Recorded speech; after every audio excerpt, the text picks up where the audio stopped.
The first two humans, Adam and Eve, had three sons, Cain, Seth, and Abel. Cain rocked Abel's world and fled to the east, where he was helped by a band of fallen angels called the Watchers, who helped his descendants create an industrialized civilization. The civilization grew enormous and spread wickedness throughout the world.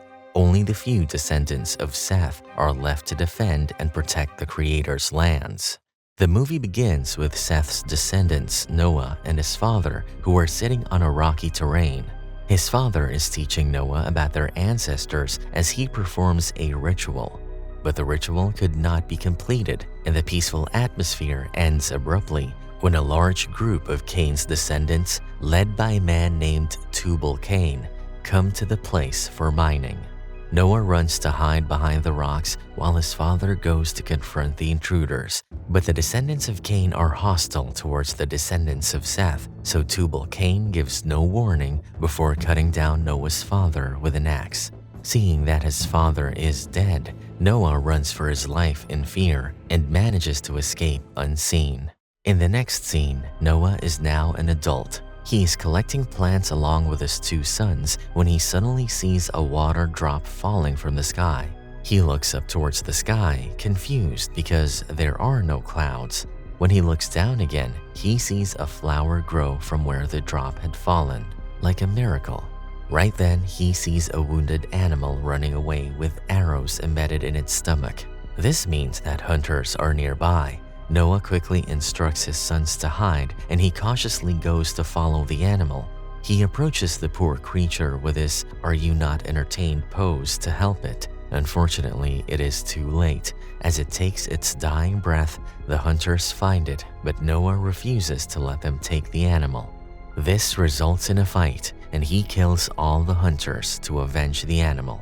After all this is over, the three of them return home, where Noah's wife is waiting for them with her youngest son. Noah tells her about his day and his worries while she lulls him to sleep. That night, he has a prophetic dream. He sees the same raindrop again falling from the cloudless sky and instantly growing a flower. But suddenly, the flower and himself are submerged in deep waters, and he is struggling to breathe while surrounded by drowned corpses. He wakes up panting and firmly decides that his family must go to the mountain where his grandfather resides. So the same morning, the family packs their bags and starts their long journey through deserted lands and polluted fields while avoiding Cain's cities. While traveling through an abandoned mine, they find the ground scattered with dead bodies, but fortunately, there is a survivor, a little girl named Elah, who is injured. While treating her wound, a large group of people appear who seem to be after Elah. Noah quickly picks her up and they all run out of the mine while being chased. But the pursuers all scatter away when a watcher emerges from the rubble and knocks Noah out. When he wakes up, he is with his family and they are surrounded by watchers. They are not friendly towards the family and also do not believe Noah when he talks about his vision. But they leave without harming the family when they learn about the identity of Noah's grandfather. Soon the night falls and the family stops to rest when suddenly they are visited by a watcher. They are fearful of the sudden intruder, but the watcher claims he is there to help. He talks about how the watchers had followed Adam and Eve to earth to help them, going against God's wishes. But their help was used and then discarded by their descendants when they turned to wage war against the Watchers. Only a single man stood to protect them, and it was Noah's grandfather. Days pass, and they continue their journey before finally reaching their destination. Noah makes his trip up the mountain where he sees his grandfather waiting for him inside a cave, almost as if he already knew that Noah was going to visit. Noah tells his grandfather about his dreams, but the old man says that only the Lord can give him an answer and offers Noah a cup of tea. The tea is laced with some kind of medicine which helps Noah have the same vision again. But this time, he sees a large boat on the surface of the water and all kinds of animals swimming towards the boat. Noah is enlightened from the vision, and he is sure of a way to survive the destruction. Convinced by his words, his grandfather hands him a seed from Eden, and Noah plants the seed next to his shelter on barren land. The next day, Noah wakes to see the watcher who was helping them being dragged off by the other watchers. He goes to intervene, but the other watchers don't take too kindly to his words. Just as they are about to attack him, water starts spouting out from the place where Noah had planted the seed. Soon the water spreads over the land in small streams, and all of a sudden, trees start emerging from the barren land, turning it into a lush forest.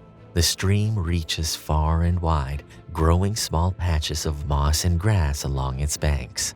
Seeing this miracle happen right before their eyes, the hostile watchers have no choice but to believe in Noah and agree to help him build the ark. Years pass and the ark has begun to take shape. Noah's youngest child is no longer a baby, but a healthy boy, and his oldest son is in a romantic relationship with Elah. The animals begin to gather into the ark in large hordes, starting with the birds and then insects and reptiles. Seeing that even animals have come in pairs, Noah's second son, Ham, has a talk with his father because he also wants a wife that he could spend his life with. But Noah tells him that it is all God's will and he will provide them with what they need in due time.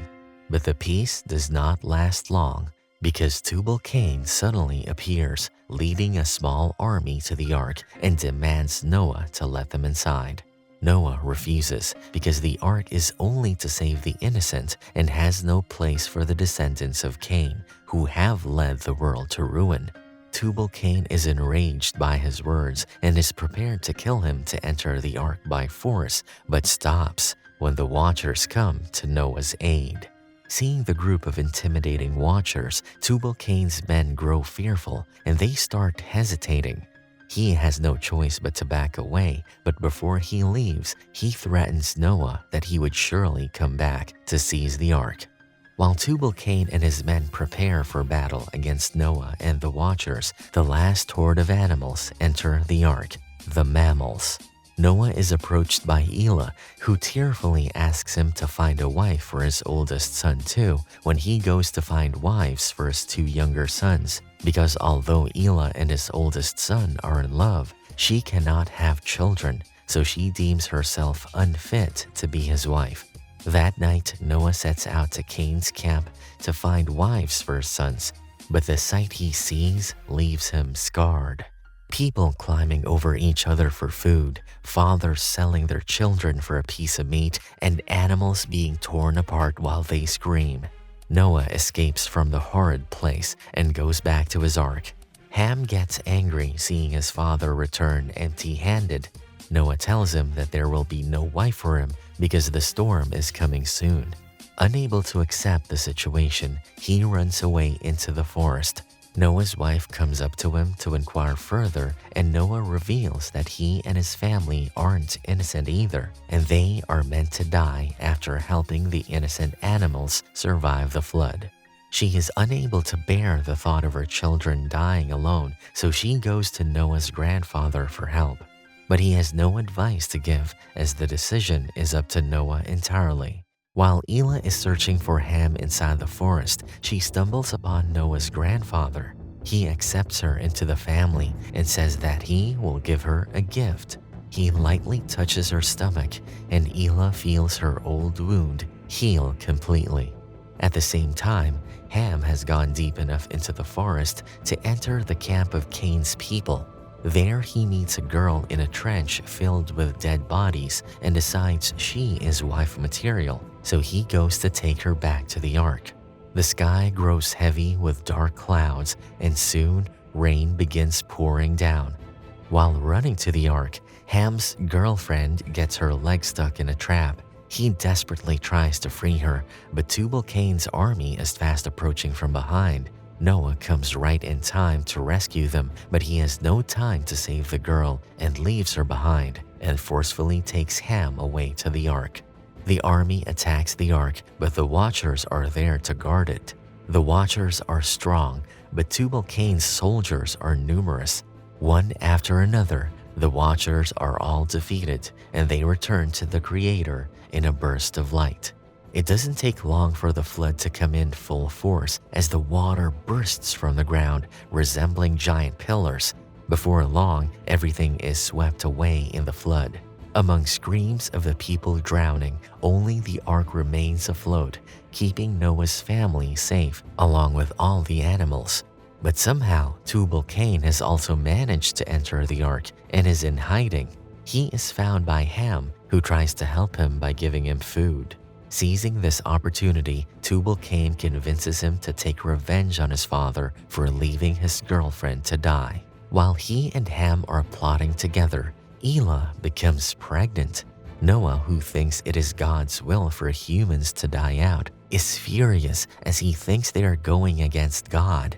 With great pain and determination, he decides that if the child born from Elah is a boy, then he would live to be the last man. But if it is a girl who could mature into a mother, then Noah would kill her the moment she's born. The rest of the family are shocked by his cruelty and try to reason with him, but he cannot be persuaded. Left with no other choice, Elah and her husband Shem build a small boat inside the ark to escape and save their child from Noah. Just as they are about to depart, Noah burns down the boat and Elah goes into labor. Things happen one after another, and Ham takes this chance to lure Noah into the lower part of the ark where Tubal-Cain lies in wait to kill him. He jumps at Noah with a weapon as soon as he enters the room, and the two men begin to fight. Just as Tubal-Cain raises his hand to land the finishing blow on Noah, he is stabbed by Ham, who has betrayed him in support of his father. With Tubal-Cain dead, Noah rushes up to see Elah's child. His wife blocks his way, saying that she gave birth to a boy despite it being twin girls. Noah walks past her, undeterred by his wife's begging, to verify the truth with his own eyes. He finds Elah on the roof of the ship, holding her two daughters. With trembling hands, he raises his knife to kill them, but all of his previous conviction leaves him. He cannot kill his granddaughters with his own hands, so he throws the knife away. As Elah cries in relief, a dove flies to the ark, carrying a twig in its beak. It means there's land ahead. In the next scene, the ark has reached the land, and the animals have adapted to their new environment. Noah's family too is trying to adapt, and they have started chopping wood and building shelter. But Noah himself is unable to let go of the guilt of having to leave behind so many people and even attempting to kill his own grandchildren. He spends his days drinking and wasting away in a cave by the seashore. Ham packs his bag and departs to a faraway place because he cannot find a place for himself among his family. After Elah says her goodbyes to Ham, she is approached by Noah. Noah is still wallowing in guilt, but Elah tells him to stop blaming himself. All that has happened was because of God's will, and it would do no one any good if he kept separating himself from his own family. Her words give Noah strength, and he feels that a weight has lifted from his heart.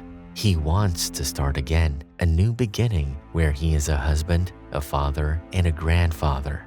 The family gather together in the absence of Ham, and Noah performs a ritual that has been passed down to his family for generations. The Creator shines His blessing down to earth, and this marks the beginning of the new world as we know it today. And that's a wrap for this movie recap. Thanks for watching.